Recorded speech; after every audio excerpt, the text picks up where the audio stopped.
Hello everyone, তো আজকে হচ্ছে আমাদের অ্যানিভার্সারি। তো ফার্স্ট অ্যানিভার্সারি বলে কথা, একটু তো সেলিব্রেট হবেই, তাই জন্য আমরা এখন রেডি হব। তো তোমাদের দেখতে থাকো আমার এই ভিডিওটা।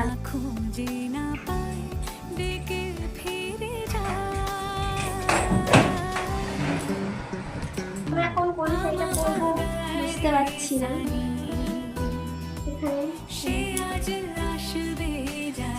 তো দেখো এখানে অনেকগুলোই শাড়ি রয়েছে,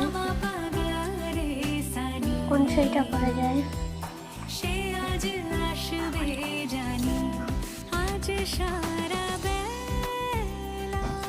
তো আজকে যেহেতু হচ্ছে আমাদের বিয়ের ডেট, তাই বেনারসিটাই আমি চুজ করলাম।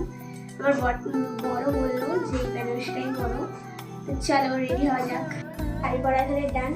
আমি এখন একটু মেকআপ করে নিই, কারণ বেনারসির সাথে মুখটা যাচ্ছে না, একটু অন্যরকম লুক করবো। এদিকে আমরা রেডি হয়ে গেছি, আমার বড় মশাইও চলে এসেছে পাঞ্জাবি পরে। ও কিন্তু ক্যামেরার সামনে আসতে ভীষণই লজ্জা পায়,